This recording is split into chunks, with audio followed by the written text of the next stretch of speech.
नमस्कार।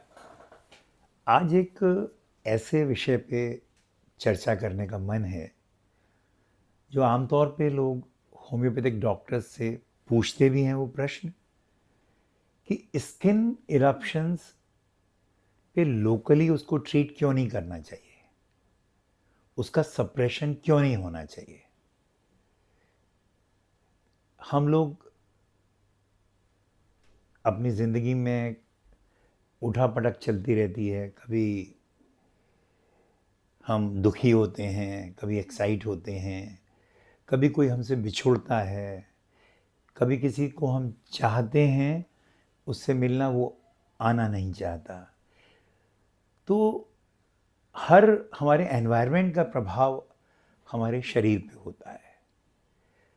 Mother nature ने एक बहुत अच्छा काम किया है कि हमारे वाइटल ऑर्गन्स अफेक्टेड ना हों, इसलिए जो कॉन्फ्लिक्ट है, जो द्वंद्व है, उसका प्रभाव स्किन पे होता है। आपने देखा ही होगा, कई बार जब हम बहुत परेशान होते हैं तो हम स्क्रैचिंग शुरू कर देते हैं, खुजाना शुरू कर देते हैं। वो इसी बात का है कि जो अंदर का जो हमारी नाराज़गी है, द्वंद्व है, वो मेजर ऑर्गन्स उससे अफेक्टेड ना हों तो स्किन पे वो रैश आता है। कायदे से इस इसके कारण को, इसके पीछे छुपे हुए कारण को ट्रीट होना चाहिए। ये दो तरह से ठीक हो सकता है। या तो हम जो भी हमारा द्वंद्व है उसको हम एक्सेप्ट कर लें, एक्सेप्टेंस मोड में आते ही स्किन हमारी ठीक हो सकती है, या जब वो रिजॉल्व हो जाती है प्रॉब्लम, तब भी हम ठीक हो जाते हैं। तो हमेशा ही मैं समझता हूँ कि we should treat man in disease, not disease in man. इसीलिए, और हमने बहुत बार देखा है कि स्किन का लोकल ट्रीटमेंट करने से बड़ी बीमारियां, बड़ी पैथोलॉजीज आ जाती हैं। तो उसके लिए, और कई बार ठीक होने के प्रोसेस में, जैसे हमने बहुत बार देखा है कि अगर रिकरेंट ब्रोंकाइटिस की कंडीशन है, उसमें कई बार रैश आता है और ब्रोंकाइटिस ठीक हो जाता है। और अदर वे राउंड भी होता है कि आपने स्किन का इलाज किया, सप्रेशन किया, और उधर लंग्स अफेक्टेड हो गए। तो हमेशा ही हमें मैन इन डिजीज़ ट्रीट करना है। इसी उसमें एक मुझे केस याद आ रहा है। एक बच्चा हमारे पास आया जिसका स्वभाव बहुत ही विचित्र था। वो किसी को बहुत ही इम्पल्सिव था, कभी किसी की पिटाई कर देता था वो।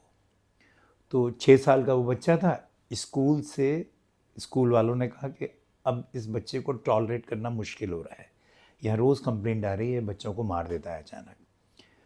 तो ऐसा इम्पल्सिव बिहेवियर क्यों था, तो उसको हमने जानने का प्रयास किया। तो पता लगा फादर भी थोड़े से डिफाइंड थे। कभी कोई रेड लाइट है तो वो क्रॉस कर सकते थे, तो वो कर जाते थे। इस तरह का स्वभाव था। तो जो इस तरह की डिफाइंड नेचर थी, उस बच्चे में डिफरेंट किस्म का एक डिफाइंस आई, तमस आया कि उसका भी अपनी इमोशंस पे कायदे से चलना है, सोसाइटी के जो नॉर्म्स हैं उसको फॉलो करना है, उसका वो स्वभाव नहीं था। तो जब वो शुरू किया इलाज, तो मैंने उनको एक बात बोली कि हो सकता है इसके ठीक होने के प्रोसेस में इसको स्किन पे प्रॉब्लम्स हों, तो उसको थोड़ा हमें बर्दाश्त करना पड़ेगा।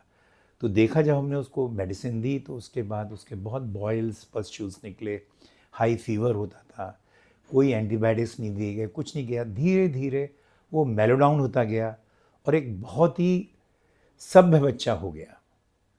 तो मैं चाहूँगा कि आप भी हमेशा कारण का इलाज करें। स्किन का डायरेक्ट सप्रेशन करना गलत है। हम किसी बड़ी मुसीबत में पड़ सकते हैं। धन्यवाद।